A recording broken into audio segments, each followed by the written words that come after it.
This is the Fifth Estate Winning Headlines, your media police post.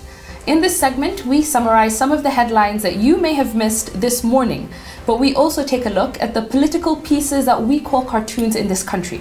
Today is the 21st of January 2021, and I am 2J. I am 2M. And I am GK. In case you missed the headlines, here they are. In the Daily Nation, a new day for America. In the Standard, enter Biden. And in the Star, Ryla's 2022 bid unsettles NASA plan to beat RUTO and other stories. Can we begin with the Daily Nation? Yes. Yes. Congratulations, America. A new day indeed. Joe Biden yesterday became the 46th president of the United States of America. Biden, who at 78 is now the oldest president in U.S. history. So quite interesting. I think what was most interesting about what Biden did the moment he was sworn in is that he followed by signing 17 executive orders in an attempt to undo a lot of Trump's policies. So for example, just a couple I'll mention. He undid the Muslim ban. That was the flight that travel restrictions on certain Muslim countries. He rejoined the WHO, which the US had left late last year, rejoined the Paris Climate Accord, stopped the border wall, which is on the southern side near Mexico, and he imposed an immediate mask mandate, which I think is what Trump failed to do for most of his last year. And I think that it was very interesting. One of the interesting things he did was he pardoned 73 people as he left. And I think within the last 30 minutes, he pardoned an additional 3. Yeah, and it's interesting. A lot of people thought he would do the preemptive pardons for himself and his family members, but he didn't. Look at him. He didn't. Showing some light. I felt bad watching Trump leave, guys. Why? I felt bad. But you know why? There is no US president in Kenya's history that has done more for Kenya than Donald Trump. And let me explain why. Kenya has a free trade agreement with America. The 20th country to sign a free trade agreement with America. And I don't know whether you know what a free trade agreement means. Simply means, basically means that your goods and their goods will not be charged tariffs, on each other. So and duties, and duties. But Kenya also got direct flights from JKIA to New York. I don't think any of that has much to do with Trump. With Trump himself. Well, it actually does. Well, it actually does. Yeah. Well, the interesting thing is, and I think the thing that stood out for me as I watched the inauguration was that we must all not forget one sobering fact. I think Biden wasn't the strongest Democrat candidate.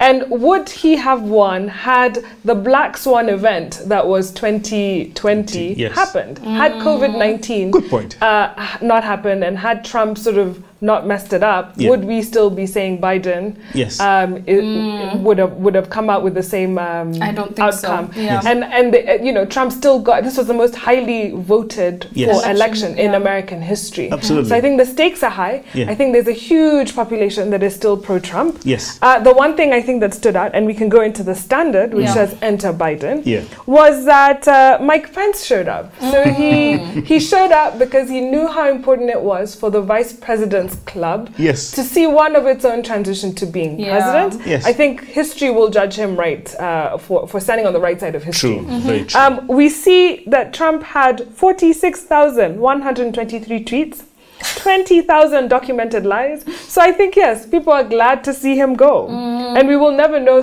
truly what tipped the scales in Biden's favor. But I think a lot of people are glad that But unfortunately, the US is still living in this complete, polarized society, right? You have people on opposite spectrums. I think it was like 70 million voted for Trump, and then I think maybe 78, closer to 80 voted for Biden. So it's not that much of a difference that's separating people. My suggestion, we need to export BBI to the US. They need a handshake. They need a handshake. They need a handshake. And it's good you said that. It's because, and I say that because the Republican government has not immersed itself in the affairs of Kenya since the Donald Trump's presidency began. On this story. Now there is a reason I'm saying this. Enter Biden, we could see a shift in how America deals with Kenya, and I think they are likely to be more pro-Raila and pro-Huru than pro-Ruto. I mean, for obvious reasons. The same Democrats who are in office when they said, when they spoke about essential contact, and that's when there were the ICC cases. And I think they will be back with that kind of rhetoric, basically saying that he who committed crimes back in 2007. No, you know what? Okay, Troy, I'm about to agree with you, only because I think we forget sometimes how important Kenya is in the affairs of East Africa and Africa at large. Yes. And I think it's in the interest of the West to ensure that Kenya is stable. Yes. Not only for ourselves or for them, but for other, unstable countries as well. Absolutely. So a stable country without, what did you call it? Unnecessary contact. Essential contact. Yes. I mean, point here is, would you leave, I'm thinking, would they leave their interests in the hands of William Ruto? Interesting. So both articles sort of outline how the inauguration went. Yes. I think my favorite line from Biden's speech was, failure is inevitable, giving up is unforgivable. And I think it's a perfect 2021 mindset, even for us here in Kenya. We have a three-part criteria that we will use to break down headlines. We ask ourselves, is it topical or speculative? Is it repetitive or groundbreaking? And is it thoughtful or just plain lazy? Both of these are topical. Yeah. I am leaning towards a Daily Nation, a new day for America. We haven't done the star yet. Yeah, we will. Oh, yes, there we go. All right, let's look at the star. The star, another story. I'm so sorry. Okay. We have to talk about the star. Raila's 2022 bid and settles NASA plan to beat RUTO. Yeah. I don't know who told them it and settles them. Matter of fact, there is only one way to beat William Ruto, and that's if all the tribes come and beat him. And look, if Raila Odinga, and I really wouldn't want to spend and waste time on their headline because it's speculative. But anyway, I want to say this. If you bring the Luya Nation, which is 2.6 million voters, if you bring the Luo Nation, which is 2.3 million voters, it's about 5 million. You bring the Kamba voters, which is 2.1 million voters, and then you even bring half of Gema, which will be about 2.8 million voters. What in essence you're saying is, whoever will be the frontrunner of that candidature will be home with about 60 or 65% vote of the total vote. Now, why would these the principals in NASA fail to front one candidate and they don't have a common purpose of beating William Ruto? And when you just think about it logically, the star just does not make sense. So are you inviting us to toss the star? Very far. All right. Yeah, but I mean, common sense is not that common. If those three front runners, the NASA trio, as it's called, decide to run separately, then there's going to be trouble. Of course, what did you used to call them? The bearded sisters. Oh, the bearded sisters. Okay, so who do we give our winning headline, guys? I would go with A New Day for America. Inspirational. So topical. What I was saying previously. Yes, of course. Sorry, 2M had to give us the runaround. There you have it. Daily Nation gives us our winning headline. Answer the political pieces that we call cartoons in this country, where we ask ourselves, is it humorous or dry? Is it satirical or pessimistic? And is it effective or just plain lazy? I think we only have 2 cartoons today. Yes. Let us begin with the Daily Nation. Daily Nation, Iga, what a horrid cartoon. And there is Kenyans entering a balloon. Is it a tent? It looks like a sack. It's a sack. A money That's sack. over a cliff. Yes, and it's been labeled over a cliff, and it's been labeled public debt and borrowing. Yeah, and what's falling out of? The sack cannot sustain the public debt and borrowing. Absolutely. And someone's just about to enter with 12 trillion? I'm telling you, the ceiling. The sickest mindset out there is this borrowing debt and everything. And I don't feel that people really understand it. And I keep telling you guys. It's because they're using household economics. Yes, they're using household economics. Do you know Britain's GDP, debt to GDP ratio in 1919 was 200%? Yeah. Do you know the national debt that Britain had in 1919 was 6-point-something trillion, which is equivalent to what ours is right now? They never at any one point defaulted on a loan, not even once, right? Yes, they had a little bit of difficulty there and there, and they paid that loan in 2015. Yeah, all that loan that they had in 1919. Yeah. So, I mean, all this is why we shouldn't have cartoonists and people who study general journalism degrees talking to us about economics. Yeah, can we toss it on that account? Oh, yes, most definitely. There we go. In the star. Yes. We have a funny one here. You have a ruffle, and the ruffle is presidential flag bearer. ODM starts the selection process for 2022. So this is an ODM presidential raffle. And the only options there are the little balls, which are Raila's heads. Which are Raila's heads. But just next to them, you have Mbadi, Joho, Jeanette Mohammed, and Wycliffe Oparanya just waiting to be part of the raffle. That's the dictatorship that lives within ODM. Yeah. Well, I don't mind that. I mean, Raila owns ODM. It's his party. It's his party, so he can do whatever he wants. It's quite speculative. Nobody has said anything. That is true. Right? Okay. So before we even get there, let's wait. So no winning cartoon, that's what you're saying. Is that it? Yes. Okay. Oh, is that what? Okay. It wasn't funny? No. I thought it was funny. No. I think we overruled too. I think we overruled. Guys, we are pro Raila. We are pro Raila. It's a funny cartoon. It doesn't mean we can't make fun of him. There you have it. The star goes up, our winning cartoon. And now for our final thought. But before we get there, please remember to subscribe to our YouTube channel and hit like. And now our final thought. It is inspired by a book entitled Why We Sleep, The New Science of Sleep and Dreams by Matthew Walker. I wonder whether he sleepwalks. Oh, Matthew Walker. Okay. Wow. So, scientists have discovered a revolutionary new treatment that makes you live longer. It enhances your memory and it makes you more attractive. It keeps you slim and lowers food cravings. It protects you from cancer and dementia. It wards off colds and flus. It lowers your risk of heart attack and stroke, not to mention diabetes. You'll even feel happier, less depressed, less anxious. Wow. Who's interested? I am. Yes. Sign me up. Exactly. And while this might sound a little bit over the top, the answer is sleep. We're talking about the benefits of a full night's sleep. But a lot of the time, we often ignore this invitation to receive a full dose of this free and natural remedy. So in this book, the author explains how neglecting sleep undercuts your creativity, your problem solving, decision making, just so many things, you know, even your lifespan, he suggests. He says in the book, the lack of sleep throughout the industrialized nations is having catastrophic impact. The silent sleep loss epidemic is the greatest public health challenge we face in the 21st century. And so his core argument is that we all need 7 to 8 hours of sleep. I think everybody's heard that before. And he says because it's vital for all the functions in the brain. So you don't have, you know, high blood pressure, heart disease. Basically, in other words, all those common causes of illness and mortality. Yet most people aren't getting 7 to 8 hours of sleep a night. And he shows that you cannot catch up on sleep. A lot of people say, I'm going to catch up on sleep. He says sleeping late at the weekend will not undo the damage done during the week. 2M, did you hear? Sleeping late over the weekend will not undo the damage done during the week. And he says, even worse, we have a culture where we see people who like to sleep a lot as wimps. I think it's very strange. And we admire people like Ronald Reagan or Margaret Thatcher who would, you know, flaunt and tell us that they survive and thrive over 4 to 5 hours of sleep. One thing he starts off by saying in the book is he says, personally, I should note that I am in love with sleep. And I too, 2J, I am in love with sleep. I always ensure I get minimum 8 hours of sleep. If I can get 10, even better. Unfortunately, yesterday, if I check my watch, I only got 4 hours and 10 minutes of sleep. So 2M, don't annoy me. That's the norm.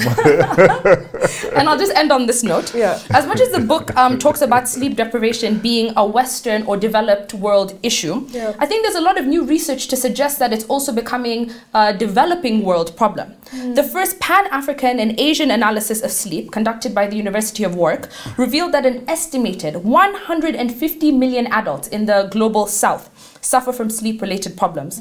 The research looked at the sleep quality of men and women in rural Ghana, Tanzania, South Africa, India, Bangladesh, Vietnam, Indonesia, and Kenya. And they found that 16% of the population reported insomnia. And this is not in urban settings, this is in rural settings. And this is contrasted with the 20% that was found in the West. So we're catching up with them. So guys, sleep. Get some sleep. Get some good sleep. Oh, absolutely. Now, I always tell you both that it is important to take a nap in the afternoon, a siesta. And I always take one without shame. And please don't tell Prof. And about the siesta. Yes, and the thing about a siesta is when you wake up, the clarity of mind is top. Your energy levels are high and your alertness is sound, right? And I'm not the only one saying this. The author agrees with me. In fact, the author has performed the test to prove that I am not wrong. So he did it for you? I would think. Now, to test this, they examined whether sleep shifted recently acquired memories to a more permanent long-term storage location in the brain, thereby freeing up our short-term memory stores so that we awake with a refreshed ability for new learning. All right. They began testing this theory using daytime naps, right? Kulala mchana. Now, so a group of healthy young adults were recruited and randomly divided into a nap group and a no nap group. Okay. At noon, all the participants underwent a rigorous session of learning. I think it was something to do with equations. Intended to tax the hippocampus, their short-term memory storage site. As expected, both groups performed at comparable levels. Soon after, the nap group took a 90-minute siesta in the sleep laboratory with electrodes placed on their heads to measure sleep. All right. Now, the no-nap group stayed awake in the laboratory and performed menial activities such as browsing the internet or playing board games. Later that day at 6 p.m., all participants performed another round of intensive learning where they tried to cram yet another new set of equations into their short-term storage reservoirs. The results were interesting. Those who were awake throughout the day became progressively worse at learning, even though their ability to concentrate remained stable, all right, and determined by separate attention and response time tests. In contrast, those who napped, did markedly better and actually improved their capacity to memorize facts. In fact, the difference between the two groups at 6 p.m. was not small. There was a 20% learning advantage for those who slept. Oh, wow. You know why? Because the more sleep you obtain during a nap, the greater the restoration of their learning when you wake up. Fantastic. The greater restoration of your learning when you wake up. Now, lesson is never shy away from siestas. And you have those kind of parents who tell you, please don't sleep, in the car or when you're having a trip. But Tuam, are you taking your siestas because you've eaten too much food, or because you're trying to increase your brain capacity? Both. So I quite enjoyed this book. I like in the beginning where he tells the reader he will not fault you if you fall asleep while reading his book. I came across something that he calls in chapter 10 epiphenomena. Yes. And basically this is an effect or a byproduct. So for a long time it was thought that dreams were simply a byproduct of the stage of sleep, which is REM, from which they emerge. And so he illustrates this epiphenomena with considering the light bulb. So he says the reason we construct the physical elements of a light bulb, from the glass sphere, the coiled wire that sits inside, the screw, everything, is to create light. However, the function of the light bulb and the reason we designed the apparatus to begin with is light. However, the light bulb has a byproduct, which is heat. Now, he does it to compare to say that dreams are not the heat of the light bulb. They are not a byproduct. They are actually very crucial for you. And there are two core benefits, firstly, of REM sleep, REM sleep. And the first function involves nursing our emotional health and mental health, and two is problem solving and creativity, as Tujay said. Now he says when the REM part of the sleep offers the dream aspect of it. And he says that this is a form of overnight therapy. And he says that the traumatic, sometimes emotional episodes that you've experienced during the day are given some resolution during the night. And that's why sometimes when you wake up, you feel a lot more, less intense emotionally. You feel much better. And why they say sleep on it. Sleep on it, exactly. And it took me back to Psalms chapter 30, verse 5. There's a little sentence that says, weeping may endure for the night, but joy comes in the morning. Now, the reason these things happen, why dreams are therapeutic, is because there's a key stress-related chemical in our brains called noradrenaline. Now, this is shut off when we go into the stage of sleep where we dream. And so for 24 hours, or for however long you sleep, Sorry, not 24 hours, sorry, for less, for 8 hours, the 8 hours, sorry, when your brain is sort of has less, it shuts off this chemical, which means you're devoid of anxiety and anything that triggers your anxiety. So they did studies with MRIs that showed that key emotion and memory related structures of the brain are all reactivated, deactivated during the REM sleep. Yeah. And so when you dream, you're reprocessing upsetting memories, and these themes are being put into what they call an autobiographical perspective. Yes. And what happens is that the next time you remember that memory, it's been sorted and it seems less intense emotionally. So he gives the example, sorry, when you think back on your childhood to something quite traumatic or something emotional that happened, you can remember the memory, but you stop feeling the intensity and the visceral emotion that you felt at that moment. Yeah. Whether it was losing a parent or whatever it is, in terms, like in a physical location. So you were a little child, you lost your parent. At that moment it was traumatic, but when you recall that moment now, it doesn't feel as intense as it once did. And so dreams help you cast off sort of this anxiety moments. And so I took that away from it, and they said that if you didn't sleep and dream, we'd all be left in a state of chronic anxiety. So it makes us less anxious. Tuje GK just told us, I think she didn't intend to tell us, but she sleeps for 24 hours. Not 24 hours. Obviously I don't sleep for 24 hours. I think the only thing we didn't touch on, Freudian slip.